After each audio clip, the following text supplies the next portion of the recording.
ዲሞክራሲያዊ ፓርቲ ጽፈት ቤት ኃላፊ ሆኑት አቶ ግዴና መድህንን እንግዳ አድርገናል አብራችሁ እንድትቆዩ በአክብሮት እንጋብዛለን አቶ ግዴና እንግዳችን ሆኖ ስቱዲዮ ስለመጡ እጅግ አድርገን እናመሰግናለን እኔም የእድል ስለሰጠኝ በፓርቲውና በራሴ ስም አመሰግናለሁ መልካም አንድ ፓርቲ እንግዲህ በሚንቀሳቀስበት አካባቢ ያሉ ወቅታዊ ሁኔታዎችን ከመገምገምና ከመተንተን ነው የሚጀምረውና በተለይ እናንተ በመትንቀሳቀሱበት ትግራይ አካባቢ ያሉ አሁናዊ ሁኔታዎችን እንዴት ነው የገመገማችሁት ከሚለው እንነሳ አመሰግናለሁ በመጀመሪያ ለኦቤን ሆርን ኦፍ አፍሪካ ሁሉ ጊዜ ድምጽ ለሌላቸው ድምጽ በመሆን እንደኛ አይነት ፓርቲዎች ለህዝብ የሚታገሉ ፓርቲዎችን ያቀርባችሁ ህዝብ መረጃ እንዲያገኝ የምታደርጉት ጥረት ማኔጅመንቱን እናንተም ባለሙያዎች ሁላችሁንም በፓርቲውና በራሴ ስም የከበረ አክብሮት መግለጽ ፈልጋለሁ እንግዲህ ትግራይ እንግዲህኛ የትግራይ ዲሞክራሲያዊ ፓርቲ ማህበራዊ መሰረታችን ያው በትግራይ ነው ግን ያው ኢትዮጵያዊም ነን የኢትዮጵያ ጉዳይም ያገባናል ግን በዋናነት የትግራይ ሁኔታ ያው ማህበራዊ መሰረታችን ሬጂስተር ያደርግንበት ስለሆነ የትግራይ ሁኔታ እየተከታተልን መግለጫ እናወጣለን እንዲሁም ሰላማዊ የሆነ በህገ መንግስት የተቀመጠልንን መብታችን በመጠቀም ትግል እናካሂዳለን አሁን ያለው የትግራይ ሁኔታ በጣም ያው ሁሉም እንደሚያውቀው በጣም የሚያስጨንቅ በጣም የሚያሳዝን እንዲሁም በጣም የሚያናድድ ነው በተለይ እነዚህ የህወሓት ጥቂት አመራር እንግዲህ ለዚህ ህዝብ ታግለናል ብለው ነው ያንውላ በመቶ ሺህ የሚቆጠር ወጣት አካሉንና ህይወቱን እንዲያጣ ያደረጉት ነገር ግን ለህዝብ ምንም ታክል እየሰሩ አይደለም እንዲያውም በጣም ብሶበት የጦርነት ነጋሪት ያወጁ ነው እንግዲህ እንደሚታወቀው የትግራይ ህዝብ 29 ከመቶ በታች ከድህነት ወለል የሚኖር ነው በሌላው አቅም ወደ 38% ደግሞ በሴፍቲ ኔት ነው የሚኖረው በሌላው አቅም አሁንም እንቁላል ድርቆሽ እንጀራ ድርቁናምጡ ስኳር የመሳሰሉትን አዋጣ ተብሎ ህዝቡ ዳፋውን ያያየ ነው መከራውን ያያየ ለህዝብ ነውና እኔ እንጃ ከማን ጋር እንደሚዋጉም አላቅም በታች በኩል አማራ ህዝብ መጣብህ ይላሉ በላይ በኩል የኤርትራ መንግስት መጣብህ ይላሉ በዋናነት ደግሞ ብልጽግና ፓርቲ የሚመራው የፌደራል መንግስት መጣብህ ይላሉና እኛ ባለን ኢቫሉዌሽን በትግራይ ህዝብ ላይ ጦርነት ያወጀ ማንም አካል የለም ማንም የትግራይ ህዝብ ላይ ጦርነት ቢታወጅ ኖሮ መጀመሪያ እኛ ነበርን ትግራይ ሄደን ይሄንን ኃይል ምን መከተው እኛም እንሰለፍ ባቅማችን የሚያስፈልገው መስዋዕት ለመክፈል እንደ ፓርቲም አባሎቻችን እንደዚህ ዝግጁ ናቸው ነገር ግን በትግራይ ህዝብ ላይ ማንም ጦርነት ያወጀ የለም በቅርቡ ክቡር ጠቅላይ ሚኒስትሩም በትግርኛም እንዲሁም ከተፎካካሪ ፓርቲዎች በሰጡት መግለጫ ላይ የፌደራል መንግስታቸው የሚመሩት የፌደራል መንግስት ምንም አይነት የጦርነት እሳቤም ዝግጅትም እንደሌለው ትግራይም የትግራይ ህዝብ ከፍተኛ መስዋዕትነት የከፈለና በጦርነት የተጎዳ ስለሆነ ካሁን በኋላ የድምጽ መስማት የለበትም የሚል አቋም አለው ስለዚህ ትግራይ ውስጥ ያለው ሁኔታ በጣም የሚያሳዝን ነው ወጣቱን ያፈሱት ነው ከ14 አመት ጀምሮ ለዓለም አቀፍ ህግ አይገዙም ወጣቱን በጣም በተለይ ከገጠር አካባቢ ወጣቱን ያፈሱ ያሰለጠኑ ነው እንደምናየውም የሰሜን ኮሪያ የሚመስል ወታደራዊ ትርኢት በየከተማው ያያየን ነው እኔ ተወልጄ ያደኩበት ከተማ ያሳደጉኝ እናት ጋቢ ለብሰው በእውነት ክላሽ ይዘው ሳያቸው እንዴት እንደደነገጥኩ ያዳንንኩ አይደለም በጣም ያዘንኩትና የትግራይ ሁኔታ እነዚህ ሰዎች ለማን ነው የቆሙት ሪሊ ለ45 አመታት ለዚህ ህዝብ ታግለዋል ወይ እውነት ለዚህ ህዝብ ነው ወይ ወደ ደደቢት በረሃ የወጡት በተለይ እነዚህ 4-5 ሰዎች መሪዎች የሚለው ነገር በጣምና ትግራይ ያለው ሁኔታ ይሄንን ይመስላል በጣም የሚያሳዝን የሚያስጨንቅና የሚያናድድ ነው ገና እነዚህ ግምገማዎች ካየን ዘንዳ ደግሞ በተለይ የፖለቲካ እንቅስቃሴዎችን እንመልከት እናንተም እንደ ፖለቲካ ፓርቲ በዛ ክልል ውስጥ ያደረጋችሁት እንቅስቃሴ እንዴት እየተከናወነ ነው የክልሉን ያስተዳደረ ያለው አካል ደግሞ እናንተ ላይ ያሳረፈ ያለው ጫናስ ምንድነው አመሰግናለሁ እንግዲህ ትግራይ ውስጥ ሁለት አይነት ፓርቲ ነው ያለው የራሳቸው በደም መገበው ፈልፍለው ያዘጋጇቸው ፓርቲዎች አሉ ወይራዝ ደግሞ ለህዝብ አላማ የቆሙ ትግራይ የዲሞክራሲ የማህበራዊ ፍትህና የልማት ማዕከል መሆን አለባት ከኢትዮጵያዊ ወገኑ ጋር ተስማምቶ የሚኖርባት ትግራይ እንደሌላው አካባቢ እንደምናየው በተወሰነ መልኩ ያለው የዲሞክራሲ አየር እንዲተነፍስ ለማድረግ የሚጥሩ የኛ አይነት የትግራይ ዲሞክራሲያዊ ፓርቲ አረና ለዲሞክራሲና ለሉዓላዊነት የመሳሰሉ ፓርቲዎች አሉ። እንግዲህ እነዛ ፓርቲዎች ራሳቸው ኢንኩቤት ያደርጓቸው አይደለም እንትሊሏቸው ብዙ ነገር ነው የሚያመቻቹላቸው ለነሱ ከክፍያ ጀምሮ ብዙ ነገር አለ። የኛም ፓርቲና አረናም በተመለከተ ግን በጣም ከፍተኛ የሆነ ጫና ነው የሚደርስብን። ከፍተኛ የሆነ ጫና ይደርስብናል። በዚህ 6 ወር የነበረውንና እስካሁን ያለው እንኳን ምንገመግም አንዱ አባላችን የሥራ አስፈጻሚ አባል በውሃ መርዘውታል። ማስረጃ አለን፣ የሐኪም ማስረጃ አለን። መርዘውት በእግዚአብሔር ፈቃድ ነው የተረፈው። ሊቀመንበራችን ዶክተር አረጋዊ በሬ ለጀሃሳ አረቅ ቀብር ሄደው በድንጋይ እንዲወገሩ ነው የተደረገው። ፈጣሪ እንትናልና ያው ተረፉ። እንዲሁም አቶ መኮንን ዘለለው የሚባሉ ከፍተኛ የህወሓት ታጋይ ነበሩ። በሽምግልና ህይወት ውስጥ ያሉ ለሀገር አገልግሎት የሰጡ እሳቸው በሆቴላቸው ታግተው ለአንድ ቀን ሙሉ ታግተው በወጣቶች ብዙ መከራ ደርሶባቸዋል። አሁን ደግሞ ወደ 18 አባሎቻችን እስር ቤት ነው ያሉት። በተለይ ደግሞ አቶ ነጋሲ በላቸው ወጣት ነጋሲ በላቸው የሚባል የመቀሌ ጽሕፈት ቤት ኃላፊ የትዴፓ ጽሕፈት ቤት ኃላፊ ማለት ነው እስር ቤት ነው ያለው ላለፉት 2 ወራት። በመጀመሪያ በዋስትና እንዲለቀቅ ተባለና 2000 ብር አስይዙ ተባልን። ኦኬ ብለን 2000 ብር አስያዝን። ወሰዱና ብሩን ሳይመልሱ እንደገና እስሩ ቀጠለ። ሰሞኑ ደግሞ ከ5 ቀን በፊት 20 ብር አስይዙ ተባልን ለዋስትናው እንዲወጣ 20 ብር አስያዝን። ይሄ ማስረጃ አለ ማቅረብ እንችላለን። 20 ብር ወሰዱና ጓዳችን አሁን እስር ቤት ነው ያለው። እነ ማርቆስ ጸጋዬ እነ ጸጋይ ደስታ የመሳሰሉ ብዙ ተንታግ የሆኑ ፍትህን፣ ዴሞክራሲን፣ ልማትን የጠየቁ ሰው በመሆናቸው የተሰጣቸው መብት እንዲሁም ህገ መንግስቱ የሰጣቸው መብት ኤክሰርሳይዝ በማድረጋቸው እስር ቤት የገቡ የታሰሩ የተገረፉ አባላት ነው ያሉን እና እኛ ራሱ ለስሙ ጽሕፈት ቤት ይኖረናል። ግን ጽሕፈት ቤታችን ብዙ ጊዜ ለአከራዮቹ እየተደወለ ግብር ይጨመርባቸዋል አስወጧቸው እና እየተባለ መከራችን ነው የምናየው። ከቢሮ መኖሪያ ራሱ በጣም ነው የምንቸገረው ለአባላትም ለቢሮም ማለት ነው። ብዙ ጫናን ያለብን።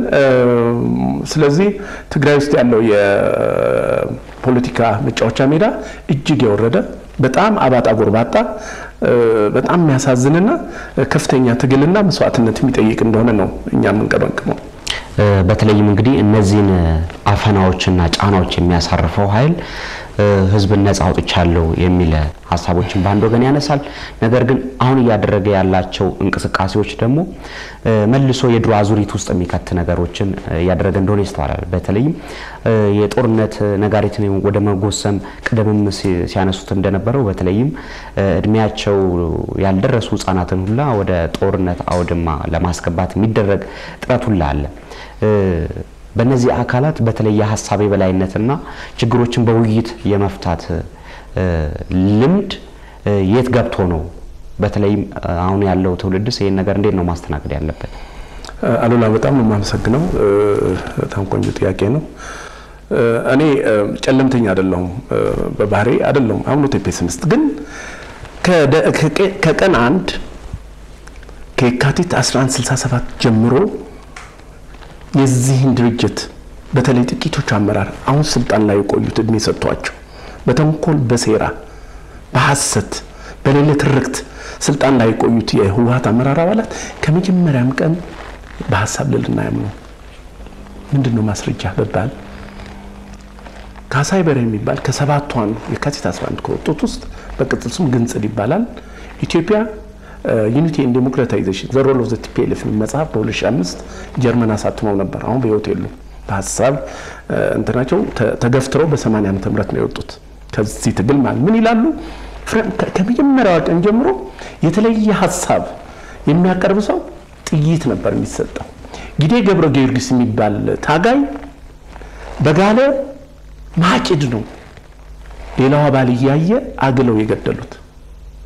የሐሳብ ልዩነት ስላሳየ ብዙ ሰዎች ከመጀመሪያው ቀን የሐሳብ ልዩነት ኢንተርቴይን ማድረግ በሐሳብ ለለና የማመን ያሸነፈ ሐሳብ የሚያሻግር ሐሳብ የመቀበል እንደዚህ አይን ባህል አልነበረውም ፓርቲ። በተለይ ጥቂት ሰዎች የኛንም ሊቀመንበርና ዶክተር አረጋዊን ኢንጂነር ግደይ ዘራጽዮንን አቶ መኮንን ዘለለው ይህን ፓርቲ የመሰረቱ ሰዎች ብታይ ህወሓትን የመሰረቱ ናቸው። ብዙ መስዋዕት የከፈሉ ታጋዮች ናቸው። ነገር ግን የሐሳብ ልዩነት ስላመጡ በጥቂት ሰዎች ሴራ ነው እንዲባረሩ የተደረገው። ስለዚህ መች ነበርና አልነበረም። ቶታሊ ውሸት ነው። ህገ መንግስቱን ሲጽፉት ህዝቡን ለማታለል እንጂ አምነውበት አይደለም፣ አያውቁትም። ስለዚህ የሐሳብ ልዕልና ልዩነትን ማስተናገድ በጨዋ መንገድ ይሄ ሲቪሊቲ የምንለው በጨዋ መንገድ የመወያየት ካሸነፈ የሰውን የመቀበል ሀገር የሚያሻግር ህዝብን የሚያሻግር ሐሳብን የመቀበልና ኢንተርቴይን የማድረግ ባህል በዚህ ድርጅት አልነበረም። ወይ ጠላት ነክ የነሱን ሐሳብ ከተቃወምክ ጥይት ወይ እስር ቤት ወይ ደግሞ ወዳጅ ነህ።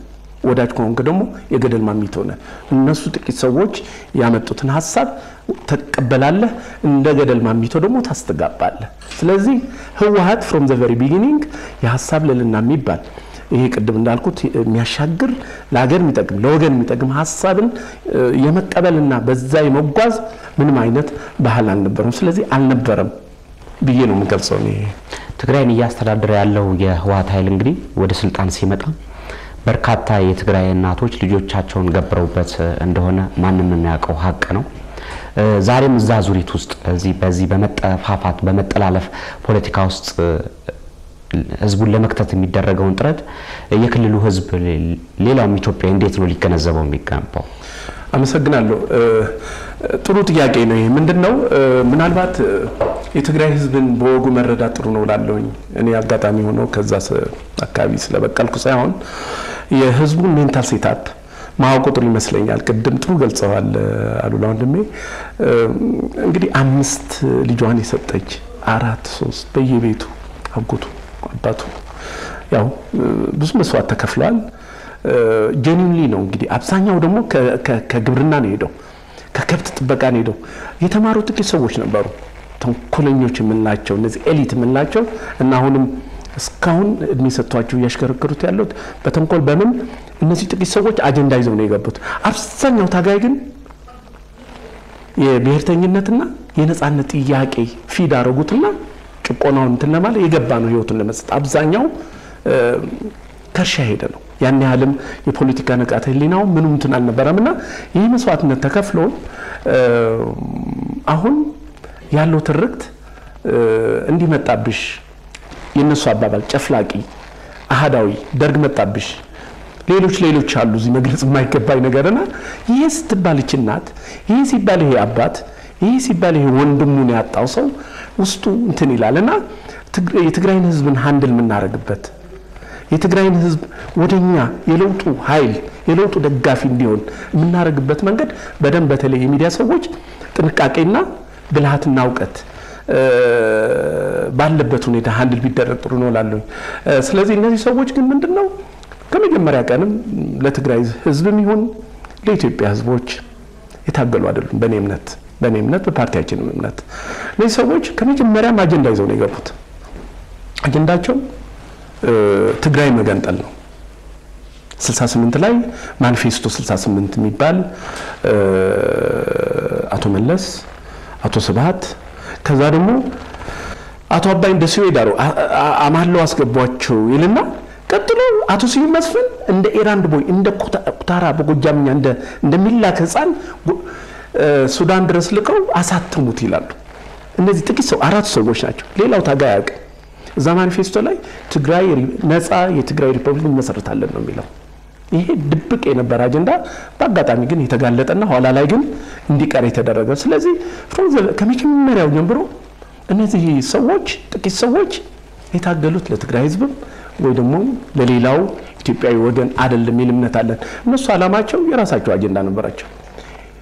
ኤርትራን ማስገንጠል ቀጥሎ ደግሞ ትግራይ መገንጠል ነው። ይሄ ነበር አላማቸው። ስለዚህ ይሄ ለትግራይ ህዝብ ዴሞክራሲ ሶሻል ጀስቲስ ማህበራዊ ፍትህ ልማት የሚባለው ነገር በጣም ውሸት ነው። እነሱ አላማቸው እንደነገርኩ አንዱ ያ ነው። ሁለተኛው ደግሞ የራሳቸው ዳይናስቲ ፈጥረው ስርወ መንግስት የዚህ ግሩፕ እኛ የስብሃት ዳይናስቲ ነው ምንለው ይሄንን ፈጥረው የነሱን ስልጣን እንደ ስርወ መንግስት ማስቀጠል የሚል ነበር። እዚህ መተው ህገ መንግስቱንም ሲጽፉ 83 ግንቦት ላይ ከዛ በኋላ 87 ህገ መንግስቱም ሲረቀቅና ሲጸድቅ ለኢትዮጵያ ህዝብ አስበው አይደለም። እነሱ እንዴት አድርገው ዘርፈው ሀብታም እንደሚሆኑ እንዴት አድርገው መብት ረግጠው የኢትዮጵያውያን መብት ረግጠው ገለው ገርፈው እንዴት ስልጣናቸው ማቆየት እንደሚችሉ ብቻ አስበው ነው ወደ ትግል ሜዳ የወጡትና ምንም አይነት የህዝባዊነት ምንም አይነት የወገንተኝነት ምንም አይነት የኢትዮጵያዊነት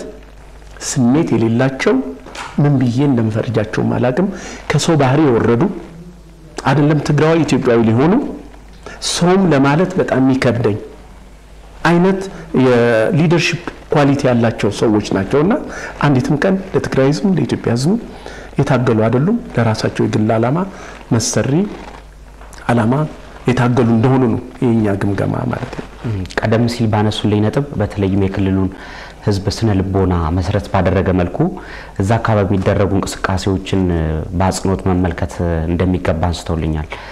ይህን ከማድረግ አኳያ በተለይም አሁን እየተነዛ ያለውን ፕሮፓጋንዳ ለመቀልበስ እውነታውን ማን ነው ማስተጋባት ያለበት? በተለይም በተጽኖ ፈጣሪ ግለሰቦች እንደናንተ ያሉ ለዲሞክራሲ የሚታገሉ ፓርቲዎች የሲቪክ ማህበራት ምን አይነት እንቅስቃሴ ነው ማድረግ ያለባቸው የሚለውን እኔ አመሰግናለሁ። ይሄን ጥያቄ ብዙ ጊዜ ተጠብቀው ነበር። አንዳንዴ ሚዲያዎች እንዲሁም ታዋቂ ሰዎች ሲናገሩ ማዝንበት ጊዜ አለኝ እንደ ፖለቲከኛም እዛ አካባቢ ያለው ሁኔታ እንደሚረዳ ሰው ብዙ ጊዜ ያዝን ነበር። ምንድነው የሚያሳዝነኝ በወጉ እውነት የትግራይን ህዝብ የሚረዳው አካል አለ ወይ የሚል ነገር በጣም ያሳስበኝ ነበር። በቀደም በትግርኛ ክቡር ጠቅላይ ሚኒስትር ዶክተር አብይ ያርጉት የትግርኛ ኢንተርቪው ስከታተል ነፍስያዬ በጣም በተስፋ ነው እንትን ያለው የነበረው መልእክቱ ሜቢ በአማርኛም ሰርታችሁታልና መልእክቱ ትግራይን ህዝብ የትግራይን ህዝብ የተረዱበት መንገድ እውነት ስለሆነ ማለት ነው እውነት ስለሆነ የተረዱበት መንገድ በጣም ደስ የሚል ነውና በተለይ ታዋቂ ሰዎች አክቲቪስት ነን የሚሉ እንዲሁም ሲቪክ ማህበራት ፖለቲከኞቻችን መሪዎቻችን ህዝብንና ድርጅትን መለየት አለባቸው። በጣም ጥንቃቄ ላለፉት 2 አመታት አውቀንም ይሁን ሳናውቅ ሁላችንም በተናገርነው ነገርና ባካሄድነው የፖለቲካ እንቅስቃሴ የትግራይን ህዝብ ኦልሞስት ሉዝ አድርገናል። የለውጥ ኃይል ነበር የትግራይ ህዝብ። ክቡር ጠቅላይ ሚኒስትር መቀሌ ሲሄዱ ከጅጅጋ በኋላ ከአዳማ በላይ አዳማ ከነበረው የሰርቬይ የድጋፍ ለሳቸው ከነበረው በላይ የትግራይ 96.4% ለዶክተር አብይ የሚመሩት ለውጥ ደጋፊ ነበር የትግራይ ህዝብ። ይሄ በጥናት የተረጋገጠ ቀጥሎ ናዝሬት አዳማ ነበር። ይሄንን ግን ሉዝ አረግ ነው። ይሄንን በወጉ በተለይ እንደ ሚዲያ ሰው እንደ ትልቅ ድርጅትም ይሄ ነገር በደንብ አድርስ መደረግ አለበትና ስንናገር በጣም ህዝብን ታርጌት አድርገን የህዝብን ስሜት ምክንያቱም የምንታገለው ሚዲያው የሚታገለው ለህዝቡ ነው። መንግስትም ህዝባዊ መንግስትም የሚታገለው ለህዝቡ ነው። ህዝቡ ልማት እንዲኖር ዲሞክራሲ ስለዚህ ጥንቃቄ ቢደረግ ጥሩ ነው ላለውና መሪዎቻችን የፖለቲካ መሪዎች አክቲቪስቶች እንዲሁ ሚዲያዎች የሚዲያ ትልቅ ባለሙያ አራተኛው መንግስት ነው እንደምታውቀው እዚህ ላይ ህዝቡን የሜንታል ሴታፑን ፖለቲካል ኢንተረስቱን በተረዳ መልኩ ትግሎቻችን ካጧጧፍን በእርግጠኝነት የትግራይ ህዝብ ወደዚህ ለውጥን ወደ መደገፍ እንደሚመጣና እነሱ ያሩግ ያሉት ይሄ አፍራሽ ፕሮፓጋንዳ አፍርሰን ለውጥ በቅርቡ ትግራይ ውስጥ እንደሚመጣ አልተጠራጠርምና የበቀደም ደግሜ ላንሳው የክቡር ጠቅላይ ሚኒስትር በትግርኛ ያሩክትን ያለው ፊድባክ በጣም የሚገርመው ህዝቡ በጣም ነው የተደሰተው። ምን ያህል የሰውን አይምሮ በውሸት በሴራ በሌለ ነገር በሌለ ትርክት የህዝቡን አይምሮ ተቆጣጥሮት እንደነበረ እናውቃለን እነዚህ ጥቂት የዋት አመራር። አሁን ግን ያለው በተለይ የትግራይ ህዝብን አንደርስታንድ የማድረግና ኦዲየንሳችን ወይም ህዝባችን በሚመጥን መልኩ እና እውነቱን እየተደረገ ያለው የሚዲያ ዘመቻ ደስ ይላል። አይደለም የትግራይ ህዝብ ኢቭን ቲፒኤልኤፍንም ዳይሴክት ማድረግ አለብን መበለት አለብን። በእኛ እምነት ያው ሰሞኑ አቶ አራያ የሚባሉ ጋዜጠኛ እንደገለጹ 85 ላይ 36 የህወሓት ታጋዮች ናቸው እንደ ሸንኮራ አገዳ አኝከው ይጣሏቸው። የህወሓት ታጋይ 1500 እዚህ ታጠቅ ላይ በተላላፊ ሳምባ ታስሮ ሰለም ሞተው ያው በጅምላ መቃብር እንግዲህ አንድ ቀን ወጣው ይሆናል በጅምላ መቃብር ተቀብረዋል የሚል ነገር ሰምቻለሁ። 2000 መርዝ ጠጥተው ሆለታ ላይ በጅምላ ተቀብረዋል። ሚል ነገር በሚዲያ እየሰማሁ ነው። ይሄንን እንግዲህ ቲፒኤልኤፍ እንኳን ራሱ ማንን ነው ታርጌት የምናደርገው? ብዙ የተበደለ የህወሓት ታጋይ አለ። ብዙ 85 ላይ ሲያባሯቸው ያለ መሳፈሪያ እንግዲህ ሲሸኟቸው ብዙ ጀግና የህወሓት ታጋዮች ተክለ ሃይማኖት ገብተው አካላቸው እንዲሸጡ ተገደዋል። ብዙ ጀግና የህወሓት ታጋይ እንዲለምን ሜክሲኮ እኔ ባይና አይቻለሁ። አም ሊቪንግ ዊትነስ። ስለዚህ አሁን የተነሳው ጥያቄ ይሄንን አላደለ ይሄን በሚመለከት መልኩ በወጉ የትግራይ ህዝብንም ሌሎችም ወደኛ ወደ ለውጡ ሊመጡ ይችላል አካላትንም በሚመጥን መልኩ የሚዲያ ዘመቻችንም የመሪዎቻችንን ንግግር የአክቲቪስቶች የፖለቲካ መሪዎች ንግግር በዚህ መልኩ ተቃኝቶ ቢሄድ ውጤታማ እንሆናለን የሚል እምነት አለኝ። ሌላ ጉዳይ የሚነሳው ደግሞ በክልሉ ስድስተኛውን ሀገር አቀፍ ምርጫ ለማካሄድ የተጀመረ እንቅስቃሴ አለ። እንግዲህ በህዝብ ተወካዮች ምክር ቤት ይሄ ምርጫ እንዲሸጋገር ውሳኔ ቢተላለፍበትም በክልሉ ያሉ መሪዎች በትግራይ ክልል ይሄን ምርጫ በዚህ በተያዘለት አመት ካላካሄድን የሚል እንቅስቃሴ እያደረጉ ነውና ይሄን እንዴት ነው የምታዩት? ያውኛ በዚህ ጉዳይም ያው ኦፊሻሊ መግለጫ ወጥተናል። ለሚዲያም ለሚመላለስ ለኦቢኤን ለተከበረው ኦቢኤን ሚዲያ ማቅርበናል ለሁሉም። ይሄ ህገ መንግስታዊ ነው። በመጀመሪያ እንግዲህ ህገ መንግስቱ መጀመሪያ ራሳቸው አርቅቀው ራሳቸው ጽፈው ራሳቸው ተከራክረው አንደር ኮቴሽን እንዲጸድቅ ያደረጉ ሰዎች ናቸው። እኔ አስታውሳለሁ አቶ አባይ ፀሐዬ አሁን እንግዲህ የህወሓት የበላይ አመራር የእድሜ ዘመን አመራር እሳቸው ፊት ለፊት ቁጭ ብሎ ፓርላማ ቁጭ ብሎ ይሄን ህገ መንግስት ሲጸድቅ ሲያሰጥጉ በደንብ አስታውሳለሁ። ነገር ግን ይሄን ህገ መንግስት ወይ አውቁትም ወይ ደግሞ በውሸት እየካዱት ነው። በግልጽ ተቀምጧል። አንደኛ ህገ መንግስታችን ሉዓላዊ ህግ ነው። ኢትዮጵያ ሉዓላዊ ህግ ነው። it is the supreme law ይለዋል። ቀጥሎ 102 ላይ ምርጫን በተመለከተ አንድ የተቀመጠ ብቸኛ አካል አለ። የኢትዮጵያ ብሔራዊ ምርጫ ቦርድ የሚባል በትክክል ስሙ የተገለጸ እዛ ላይ አለ። ስለዚህ ከዚህ ውጪ 103 ላይ ደግሞ ጠቅላይ ሚኒስትሩ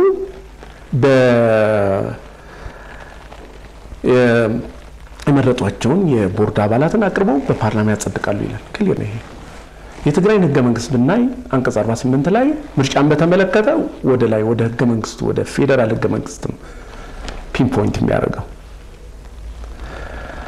ስለዚህ በእነዚህ ነጥቦች ስናይ መጀመሪያ ምርጫው ህገ መንግስታዊ እንደሆነ የፓርቲያችን አቋም እንደሆነ በትክክል እንዲታወቅ ፈልጋለሁ።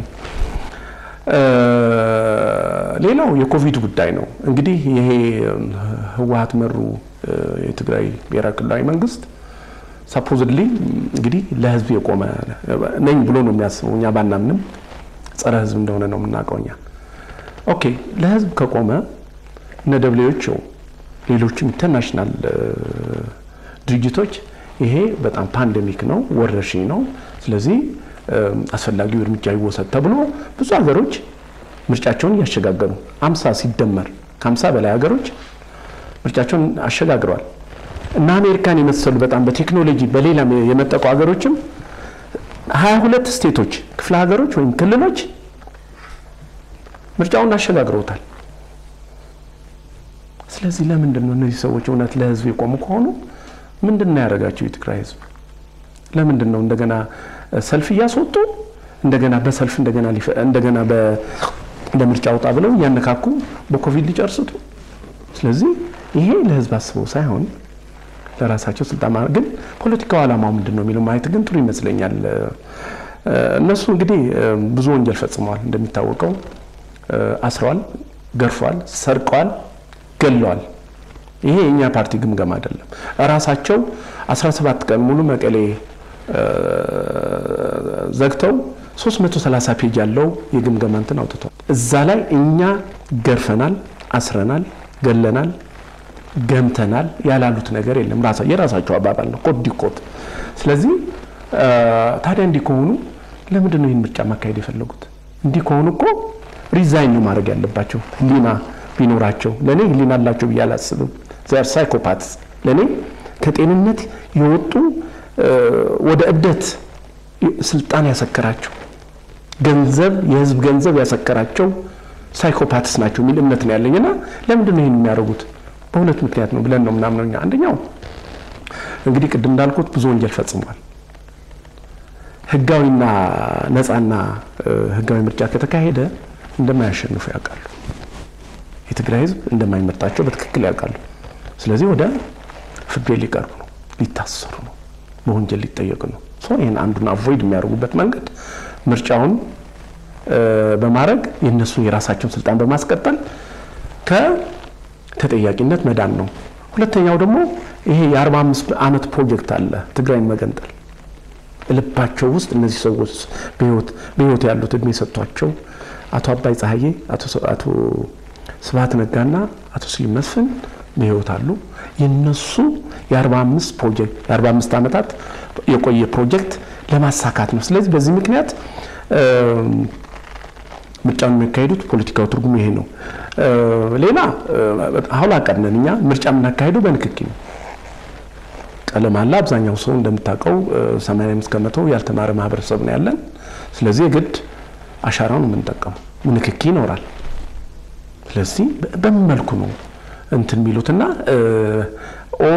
ሁሉ ነገር እንዲስንገመግም ለህዝቡ ደንታ እንደሌላቸው ለህዝቡ መልካም ጤንነት ወይም በሰላም መኖር ደንታ የላቸውም። ዘውኔት ምንድነው ስልጣናቸውን የስብሃን ዳይናስቲን ማስቀጠልና ከተጠያቂነት መዳን ነው የሚል እምነት ነው ያለን። መልካም። በዚሁ ክልል ደግሞ የለውጥ ኃይል በመሆን ለሌሎች የኢትዮጵያ ክፍል ሁሉ ወጣቶች እንቅስቃሴ ያደረጉበት ያለው ፈንቅል የሚባል አደረጃጀት አለ። እናንተ እንደ ፖለቲካ ፓርቲ ይህንን በምክንያት የሚያምን ለውጥ የሚፈልግ የወጣት አደረጃጀት ምን ድጋፍ ሊደረግለት ይገባል ትላላችሁ? ምንስ አብራችሁ እየሰራችሁ ነው የሚለውን እንመልከት። ያው የትግራይ ዴሞክራሲያዊ ፓርቲ በኢትዮጵያ ብሔራዊ ምርጫ ቦርድ ተመዝግቦ በሰላማዊ መንገድ የሚንቀሳቀስ ህገ መንግስታዊ ፓርቲ ነው። ፈንቅል ደግሞ የወጣቶች እንቅስቃሴ ነው። ፖፑላር ሙቭመንት ምን ወለደው ስንል እንግዲህ ላለፉት 30 ዓመታት ሰላማዊና ህጋዊ መንገድ ብዙ ኢትዮጵያ ውስጥ ለውጥ አላመጣም። እንደምናውቀው ቄሮና ፋኖም ከስናይፐር ጋር ፊት ለፊት ገጥሞ በጣም ጀግንነት በተሞላበት መንገድ ያንን አፋኝ ስርዓት ሲጋፈጡ ያኛው ኦፕሽን ያኛው አማራጭ ሰላማዊ ትግሉ ፌል ስላደረገ ነው። በዚህ አጋጣሚ ለፋኖና ለቄሮ ወጣቶች ለዚህ ለውጥ ለከፈሉት መስዋዕትነት የትግራይ ዴሞክራሲያዊ ፓርቲ እና እኔም ራሴ ታላቅ ክብር እንዳለንና እውቅና እንደምንሰጥ በዚህ አጋጣሚ መግለጽ ፈልጋለሁ። እንግዲህ ፈንቅልም ያንን የሰላማዊ መንገድ እንደማያዋጣ ፓርቲ ውስጥ የነበሩ ሰዎች ወጣቶች አብዛኞቹ አረና ውስጥ ቲዴፓ ውስጥ የነበሩ ወጣቶች ናቸው። ይሄ ሰላማዊ መንገድ ይህን ሰይጣናዊ የሆነ የህዋ ስርዓት ማስወገድ ስለማይቻል ያለው አማራጭ በእንዲህ አይነት መልኩ በሰላማዊ እንቢተኝነት ይህን ስርዓት ማስወገድ አለብን የሚል ዓላማ ይዞ የሚንቀሳቀስ በጣም ህዝባዊና የትግራይን ህዝብ ፍላጎት ኢንተርቴይን የሚያደርግ ህዝባዊ እንቅስቃሴ ነው። እኛ እንደ ፓርቲ ሪኮግናይዝ እናደርጋለን። ሁሉም የፌደራል መንግስቱም ሌሎች የለውጥ ኃይሎችም እኛም ጭምር ልንደግፈው ይገባል። ስለዚህ እኛ ህጋዊ በሆነ መንገድ ህግና ስርዓቱ ኢትዮጵያ ህገ መንግስት ሌሎችም ህግ በሚፈቅድልን መንገድ ማንኛውም ነገር ለማድረግ እና ለመደገፍ ብሎም ለውጥ እንዲመጣ ፈንቅልን እንደምንደግፍ በዚህ አጋጣሚ መግለጽ ፈልጋለሁ። ደና የትግራይ ዴሞክራሲያዊ ፓርቲ እንግዲህ በቀደሙት ጊዜያት የህዋት መስራች አባላት እንደነበሩ ይታወቃልና በተለይ እንግዲህ ይሄንን አሁን በተለይ ኢትዮጵያ ውስጥ የመጣው ለውጥ ለመቀልበስ ጥረት የሚያደርገው ኃይል በደንብ ተገንዝቦ በአሰራር ደረጃም በተለያዩ በስልት ረገድም የማውቅ አጋጣሚ ኖራቸዋልና በእናንተ በኩል እስከምን ድረስ ነው የምትጓዙት ይሄንን ኃይል ለማስቆም? አጋጣሚ ሆኖ የኛ ፓርቲ ቅድም እንደተገለጸው እድለኛ የሚያደርገው በጣም በዚህ ኢትዮጵያ የፖለቲካ መጫወቻ ሜዳ ላይ በጣም ለዘመናት የቆዩ በሳል ፖለቲከኞች አሉ። ሲዝንድ ፖለቲሻንስ ወይም ጎምቱ ፖለቲከኞች የምንላቸው መሪዎች ናቸው ያሉን። ይሄ እድለኛ ያደርገናል። በትክክል የኢትዮጵያ የፖለቲካ መጫወቻ ሜዳን የማንበብ አንብበውም ትርጉም የመስጠት ተርጉሞም እንደገና ምን አይነት እርምጃ መወሰድ አለበት የሚለው ላይ ክሊር የሆነ እንትን የመውሰድ ጥሩ አቅም አለን ብዬ ነው የምገምተው። ያየሁትም ያንን ነው። እንግዲህ ያው እንደምታውቀው ብዙ ጊዜ የትግል ስልትህን አንዳንዱን ትገልጸዋለህ፣ አንዳንዱን አትገልጸውም። ሁሉ ጊዜ ለሚዲያ ፍጆታ መዋል የለበትም የሚል እምነት አለን፣ ያው እንደምትገነዘበው። ነገር ግን ከሚመለከታቸው የለውጥ ኃይሎች ጋር ስም ሳንጠቅስ ከሚመለከታቸው ኢትዮጵያ ውስጥ ኢትዮጵያን ዲሞክራሲያዊት ማህበራዊ ፍትህ የሰፈነባትና የለማች የበለጸገች ኢትዮጵያን በመፍጠር የሚያምኑ ማንኛውም አካላት ጋር አብረን እንሰራለን፣ ብልጽግናን ጨምሮ ማለት ነው። ስለዚህ አብረን እየሰራን ነው። እንግዲህ የትግራይ ሁኔታ በጣም ቅድም እንደገለጽከው በጣም የሚያሳዝንና ዘግናኝ ነው። ነገር ግን ከማንኛውም ኃይል ጋር ከኢትዮጵያ ህዝብም ጋር ከሌሎች የሚመለከታቸው አካላት ጋር አብረን እየሰራን ነው። መናገር እንፈልገው ግን ማረጋገጥ እንፈልገው ትግራይ ውስጥ በቅርቡ ለውጥ እንደሚመጣና የትግራይ ህዝብም እዚህ ኢትዮጵያ ሌላው ኢትዮጵያ ውስጥ ያለው የለውጥ አየር እንደሚተነፍስ እርግጠኛ ነኝ። ደና የመጨረሻ ሐሳብ አድርገን እንድናነሳ እንፈልገው በተለይም የፌደራል መንግስት በዛ ክልል ያለውን እንቅስቃሴ እንዴት ማስተናገድ አለበት የሚለውን አንስተን እናውቃ። አመሰግናለሁ። የኢትዮጵያ ፌደራላዊ ዲሞክራሲያዊ ሪፐብሊክ መንግስት እስካሁን የሄደበት መንገድ ትግስቱን ወደ ሰፊነቱን በጣም ነው የምናደንቀው። ታንኩም ባንኩም አለው ብዙ ሞደርን የሆኑ መሳሪያዎችን የታጠቀ መንግስት እንዳለንና ለዚህም በጣም አይደለም ህወሓት የሚያሳየን ክላሽንኮቭ አይደለም ወይም ዲሽቃ አይደለም የነ ግብጽንም የሚሊተሪ ማይት መመከት የሚችል የሚሊተሪ ፓወር እንዳለን እና ለዚህም ትልቅ እምነት እንዳለን በዚህ አጋጣሚ መግለጽ ፈልጋለሁ።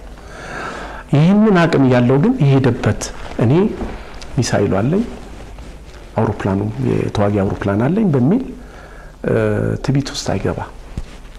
የሄደበት መንገድ ትግስቱ ወደ ሰፊነቱ በጣም ነው የምናደንቀው። ነገር ግን እነዚህን የማፊያ ቡድን አባላት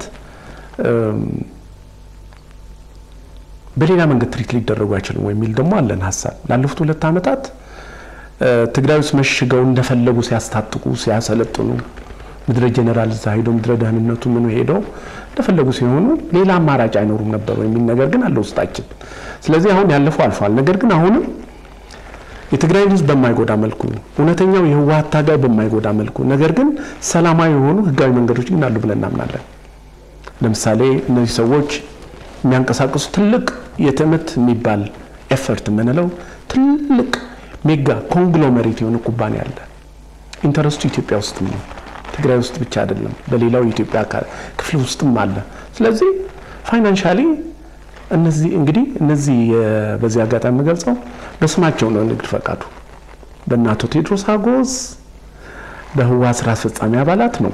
ላይሰንስም ብታየው እኔ ባይኔ ያየሁት ነገር ነውና ይሄ በዚህ አጋጣሚ ትምት ማለት ለትግራይ ህዝብ የተቋቋመ ነው። በተለይ ለአኳል ጉዳተኞች ለምናለማቋ ግን እስካሁን ራሳቸው እንደፈለጉ እንትሚሉት እስካሁን ኤክስተርናል ኦዲተር የውጭ ኦዲተር አድርጎት አያውቅም።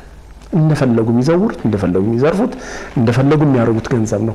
በዚህ አጋጣሚ ትግራይ ውስጥ ብቻ አይደለም ይሄንን ገንዘብ ተጠቅመው ኢትዮጵያ ሰላም ሌላው የኢትዮጵያ ክፍል ሰላም እንዳይኖርም በገንዘብም በምንም ብዙ ስራ እንደሚሰሩ እኛ እናውቃለን። ኢትዮጵያ እንድትረበሽ ነው የሚፈልጉት እነሱ። እኛም ማንዘውረው መንግስት፣ እኛም ማንሸመው ጠቅላይ ሚኒስትር፣ እኛም ማንሸመው ውጭ ጉዳይ፣ እኛም ማንሸመው ኢታማዦር ሹም፣ እኛም ማንዘውረው መከላከያ ሰራዊት የሌለባት ሀገር ገደል ትግባ ነው። ስለዚህ ይሄ ትምት የሚባለው እንትን በወጉ ፌደራል መንግስት በወጉ በስርዓቱ ለህዝብ አገልግሎት የሚውልበት መንገድ የትግራይ ህዝብ የሚረከብበትና ብሎም ለልማት ለለውጥ የሚውልበት እንትን አንዱ አማራጭ ነው። ሌላ እነዚህ ሰዎች ብዙ ፎቆች አሏቸው ሲያቀር እዚህ ከትግራይ ውጪ ብዙ የሚያንቀሳቅሱት ሀብት አለ።